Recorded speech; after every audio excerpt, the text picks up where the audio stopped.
Hi, it is Sarah with Yoga for Classrooms, and today I'm here to talk about something really important. Today we are going to talk about how you can use yoga and mindfulness to prevent burnout. We know that burnout is so common, especially with educators. We're so overworked, we're exhausted, we're underpaid, we're underappreciated. It is really, really hard work to be an educator. And we know all of that can lead to burnout. And burnout occurs at really high rates amongst educators. And we're finding that it occurs at even higher rates for our new young educators. They're burning out and moving careers even quicker than previous generations, which is a real concern because we need new, young, excited, innovative teachers to continue to grow our young people and help them develop into all the wonderful things they can be. So it goes without saying, we know that burnout is a problem. We have probably all felt it at some point if we've been in education very long. We know that burnout got a little bit more attention as the COVID-19 pandemic occurred because we saw even additional stressors put on to educators as we tried to adapt to online learning and meeting the needs of our students from afar. However, we know burnout was happening long before the COVID-19 pandemic. So what can we do about it? Well, I really love this topic, and I love this topic because I think it's so important. Like I said, we need to address it, we need to find solutions, and I have a few to share with you today. Some of these come from a research article that I read recently that talked about how burnout was not caused by overwork, but it was caused by having not enough meaningful work. So that got me thinking about the work we do at Yoga for Classrooms and how we could have Yoga for Classrooms as a support for educators that might make our work feel more meaningful, which will decrease burnout. I think that if we're implementing yoga and mindfulness with our students, we're going to feel more connected to our students. We know that yoga and mindfulness can increase positive school culture and climate and the feeling of feeling welcome and included in this classroom. And so I think when all of those layers are there, it's likely that that's going to make your work feel more meaningful because it's a more positive environment and you're going to feel as though you're making a difference in the lives of young people. When we come to classrooms every single day that feel chaotic and not inclusive and unloving and unkind and all of those things, it's hard to feel that we're making a positive difference. And so all of these pieces really connect and they make a big difference. So we want to make sure our work is meaningful. And I think by creating a inclusive and kind classroom, we're going to feel more meaningful in our work. Other things that I know to be true about implementing yoga and mindfulness in our classrooms is that it is just as beneficial for us as it is for our students. I cannot tell you how many times that I was with a class of students and I felt myself starting to get dysregulated. I felt myself starting to get angry because students were not listening, they were not on task, and I felt like I had told them 100 times and I could feel that I was beginning to get dysregulated and that I was getting really upset.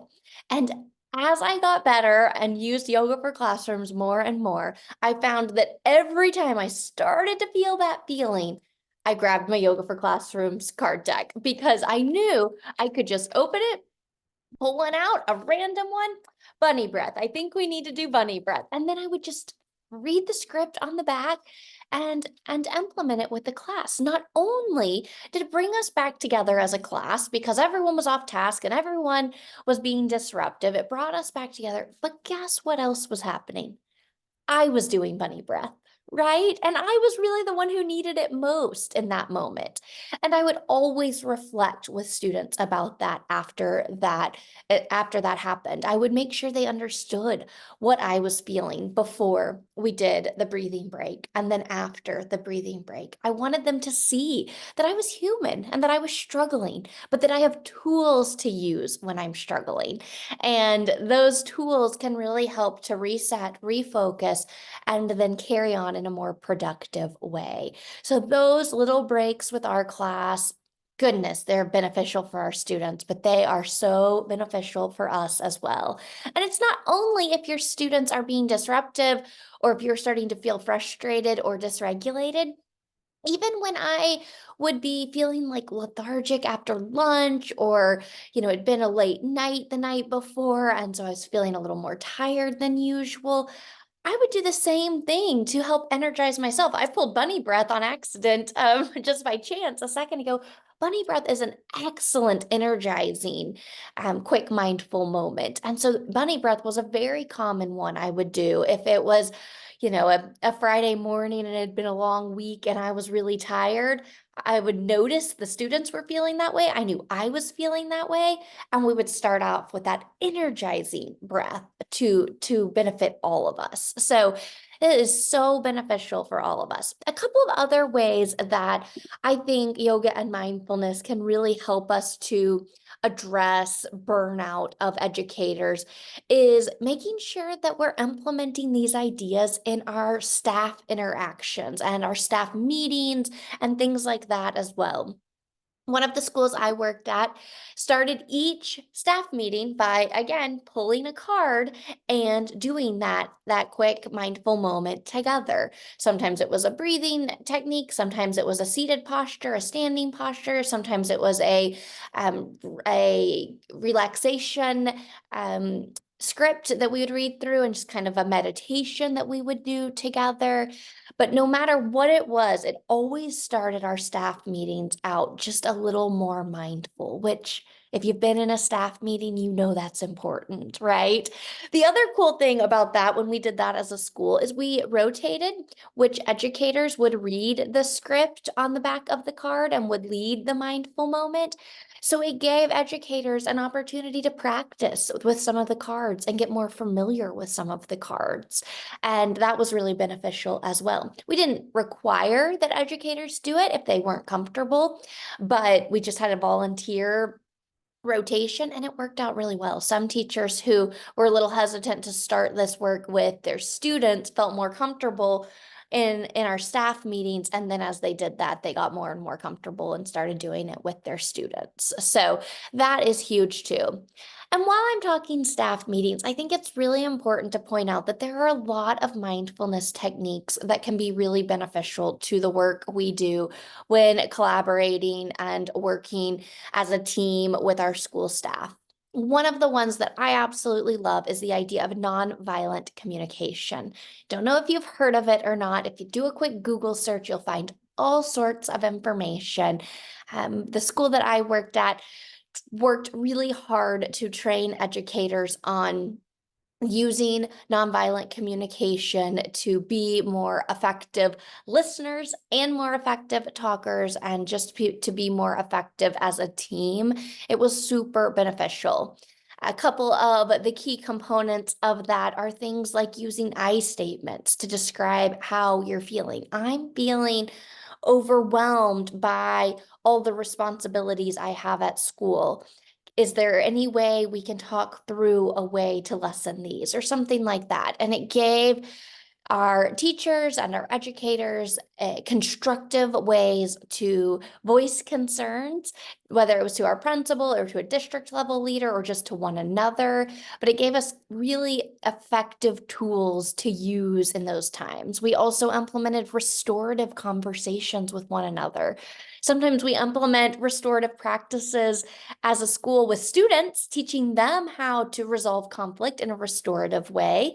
But what about doing that with the adults in the building when conflict arises? That is so powerful and such a good technique to use to make sure that not only is everyone heard, but that the situation is resolved and that everyone feels as though the situation has been remedied through the use of the restorative conversation. So those are just a few ideas too when we're thinking about how we're working with our staff members. So it's a great idea to start with a quick mindful moment. And it's also a great idea to make sure we're really mindful and thoughtful about how we communicate with one another. Of course, we can implement mindful moments anytime. I mentioned staff meeting. Another thing that can work out really well for schools and to help reduce burnout of educators is having a mindful moment to start the day.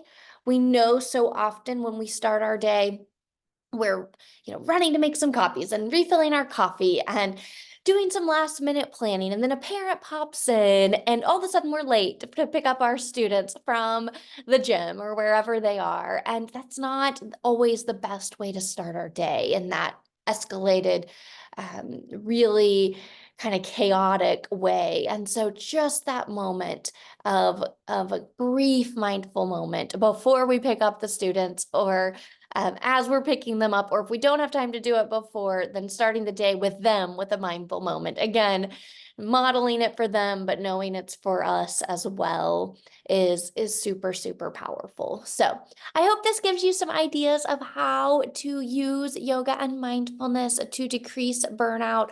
Educators, we need you so badly, so please take care of yourselves.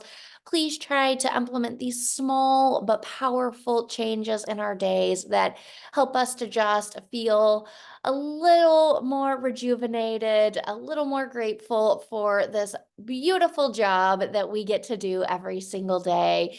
And I hope these help. Let us know. And as always, thank you for the work you do. We'll see you again soon. Bye bye.